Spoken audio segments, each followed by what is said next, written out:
Welcome back to Ultimate Admiral Age of Sail. Captain, the Admiral has informed us that the Admiralty will reinforce our squadron with some new ships. The other captains have already made their requests, so only 2 ships are available to select from. A small corvette or a large frigate. Always going to go with a larger ship, so we took the frigate. Since we last played, there's been a slight change to our fleet composition. I got away with the corvettes, the HMS Monk, Coventry, and Adelaide, and I replaced them with a new 5th rate frigate, the HMS Salamander. It looks like we've got a new HMS Falcon as our prize ship given to us by Admiralty. It's a 40 gun ship. It has some very heavy guns compared to our other 5th rate frigates, and it has a lot more health and weight. So it's going to be a lot slower than our other ships, but it'll be a bit more of a tank. We've also got 2 large transport ships holding a fairly large contingent of troops. Trained some grenadiers as well, and we're on to the RUM mission. Let's see what is in store for us. The French seem to be harrying us at every turn and have sent a squadron to capture our supplies. Her escort has foolishly run itself aground, and now we are its only hope. When I sent a ship to escort a merchant in the Bermudas full of rum, it seems that they got stuck on a reef.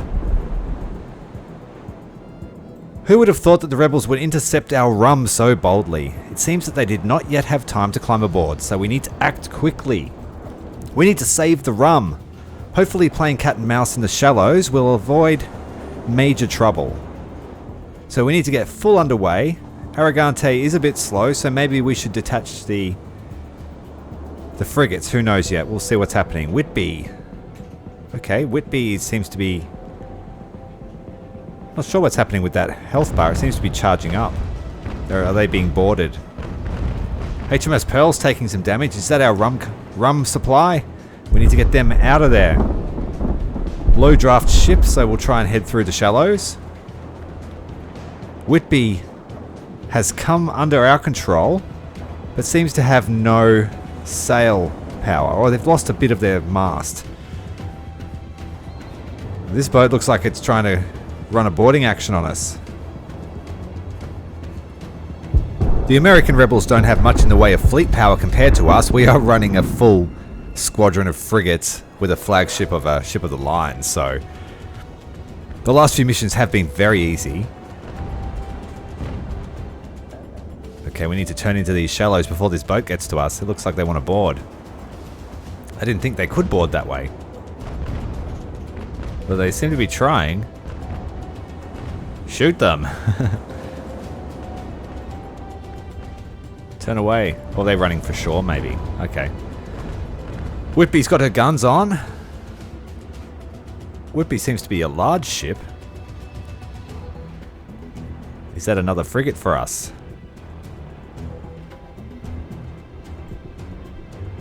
HMS Pearl is a brig, so she's going to be pretty quick and isn't really limited by the wind direction. Yeah, that boat's heading to the shore. They missed their opportunity to board Whitby. But the USS Alexander seems to be some type of corvette. Maybe a frigate. HMS Pearl is trying to dance around the wind here. Whitby might run into her if we're not careful. We also don't want Whitby anywhere near those shallows, so we'll keep her coming about to the port. Pearl is a 7th rate brig. Now Whitby's taking fire from 4 ships at the moment, but she's shielding the Pearl, which is kind of what we want. It looks like the American and the French contingent are trying to encircle them. We're not in a very good position, but Arrogante is under full way now, making 10 knots. Not long until we reach the engagement range. I'm going to bring Whitby around to the stern of these cutters here, and we're going to run the brig right through the center of them. Here we go. Go between the cutters, maybe. The French frigate Jean Bart is turned around, is running us down. We weren't able to get through that formation. Our ship has stopped. Arrogante has slowed down a little bit to 5 knots, not in an optimal wind.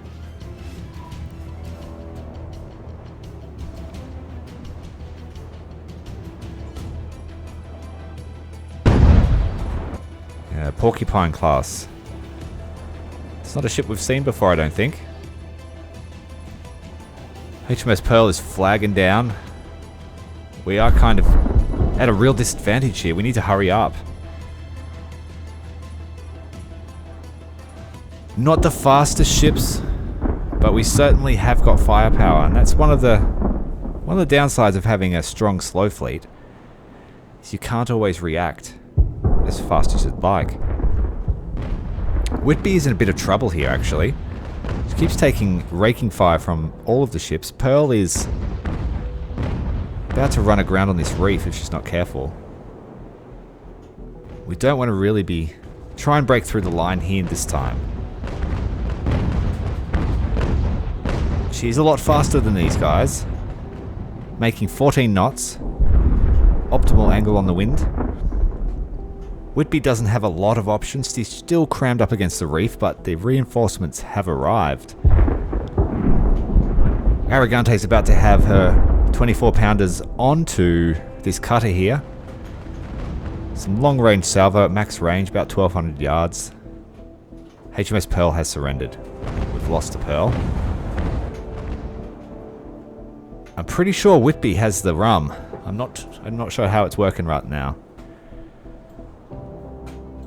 Whitby, yeah, up in the top there it says Whitby must be the one to reach the safe zone, so she's got the RUM on board. Pearl was the escort. Fortunately, she has surrendered though. We will try to get her back under our power.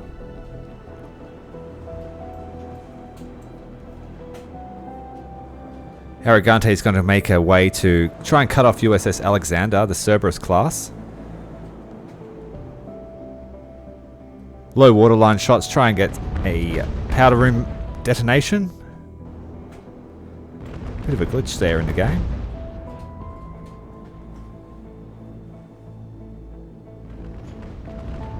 And USS Alexander is melting under that broadside from Aragante. We have a very experienced crew on board now, so our fire... There we go. We've got a powder room detonation on that United States ship.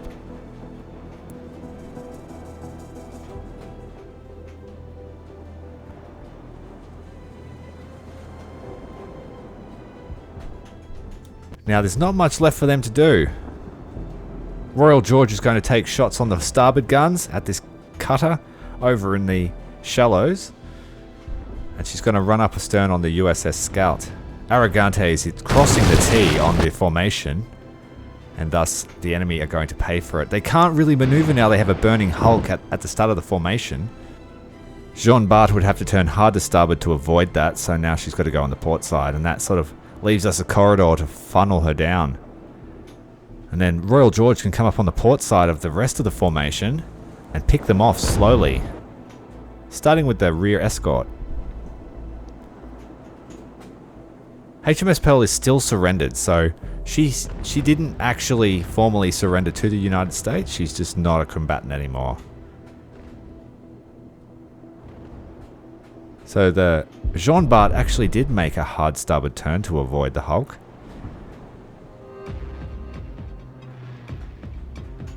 Whitby's a little bit stranded here against the wind. But I'm confident that if we take down the rest of this fleet, we'll be able to just finalize the mission without actually getting her out of the zone. Assuming there's no reinforcements that come. Tried some sneaky shots with the chain shot, but it wasn't really effective. USS Scout is completely destroyed on the port side and now is suffering really heavy damage. Looks like USS Owl is going to try and board the Pearl, so we'll get Salamander, our new frigate, to take some shots there as she comes past. I believe that if she stays in a surrendered state for long enough, she'll come back to our control. Jean Bart is showing her stern in a desperate attempt to get away from the Aragante. Aragante is an absolute menace at the moment. There hasn't really been anything to compare her against since we faced the Spanish fleet. No doubt we'll soon fight some really big French stuff, but for now, we're having a bit of a field day in the Americas.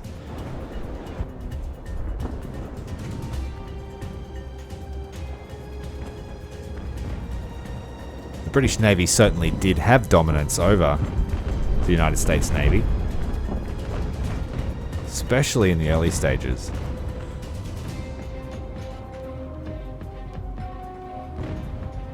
Things are coming together nicely. USS Scout is really flagging. She's got 2 of our Majesty's ships coming up either side of her. Arrogante is just casually keeping them at arm's length. They can't get shots back. We'll turn the speed up.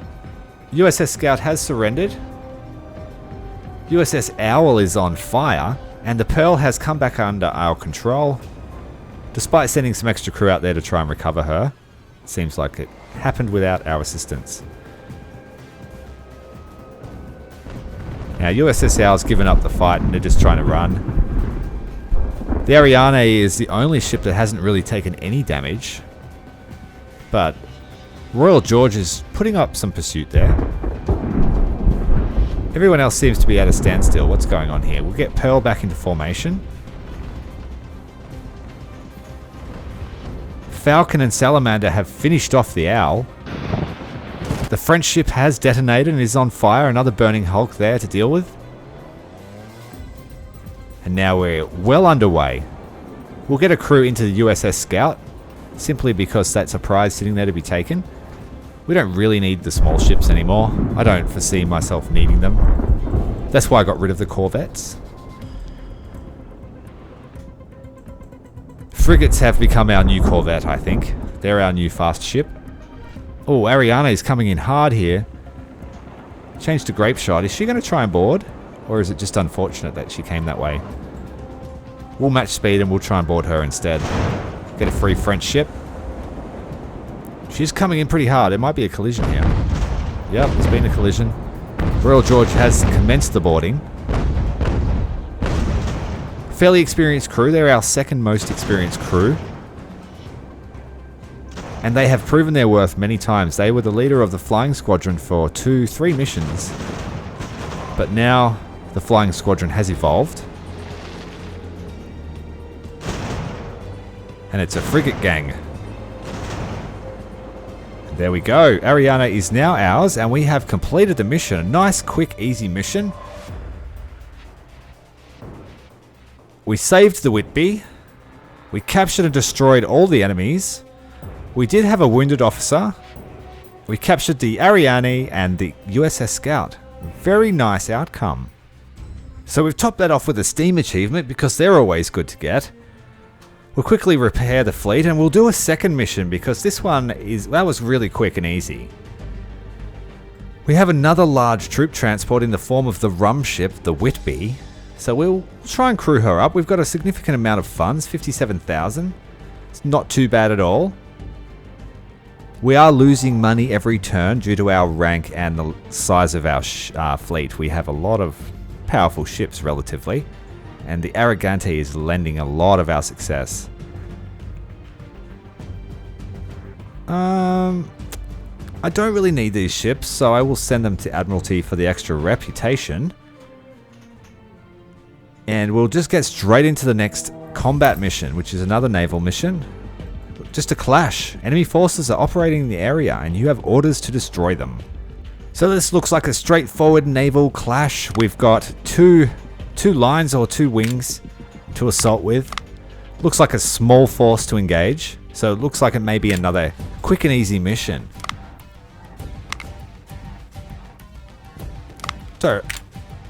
So having a large fleet at this point, there's no real point so far.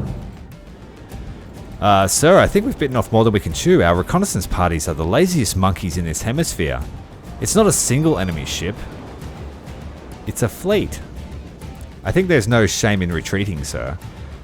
Why would we? So there's not one ship, there's 2, and we're worried. Why? Look at the size of our... Oh dear, look at the size of our left wing. There's more guns on that one ship than the combined US ships. They're turning about to run. Are they luring us into a trap? So we've got one French ship and one USS Safeguard. Le Petit Petre. Alright. Well, we're going to show them how arrogante we can be. We have the wind at our favor. He's going to have to turn. The question is, do we take shots at Safeguard in the rear, or do we take shots at the Petite?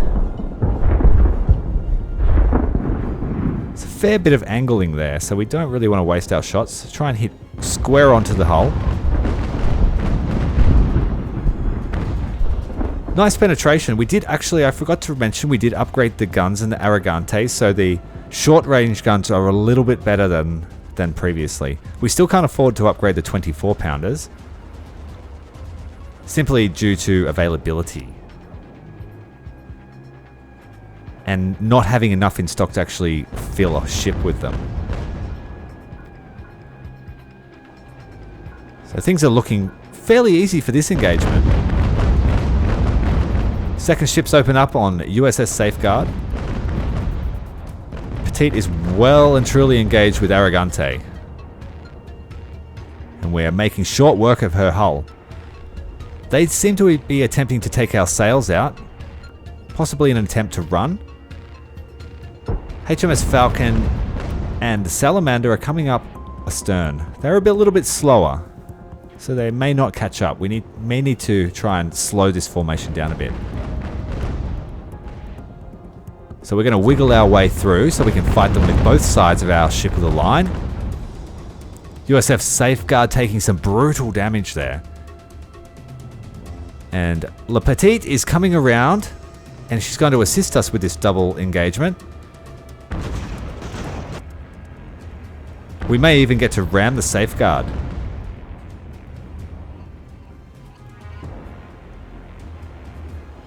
We may lose our bowsprit, but okay, all good. We're going to board the Safeguard if we can. She's a faster ship, and she does have the wind in front of us. Petite's lost their observation, so their ability to acquire us has gone right down. Royal George is just going to sit there and pick her off from astern. Safeguard is attempting to dislodge herself from Arrogante. But things are looking very healthy. Safeguard's made a fatal flaw here, which may prove to be her undoing. Left herself open for a raking shot. Grape shot taking at least 50 men down. Possibly should have used round shot for that shot, but who cares? These are mistakes that we can make now when we're fighting weaker ships, and learn from when we're fighting the might of the French Navy or even the Dutch Navy, which I believe are in this game.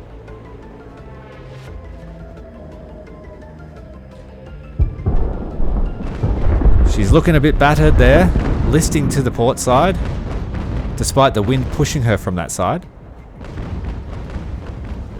We've lost a little bit of sail power with the Arrogante. Their attacks to our masts have been paying off. We've hit a powder room on one of the ships, but nothing too critical. Got to slow right down. Royal George taking fire here at Safeguard. Petite is out of the combat zone. They will retreat in less than 10 seconds unless we defeat them. It's ironic that the quest or the objective was to save the fleet when we vastly outmatched them. Was the game expecting us to have much weaker fleet? Despite that, it was a victory. Let's move on. Now, if our naval engagements keep going the way they are, it looks like the United States may never win the War of Independence. Tune in next time and let's make colonialism great again. Commander Tyrael, out.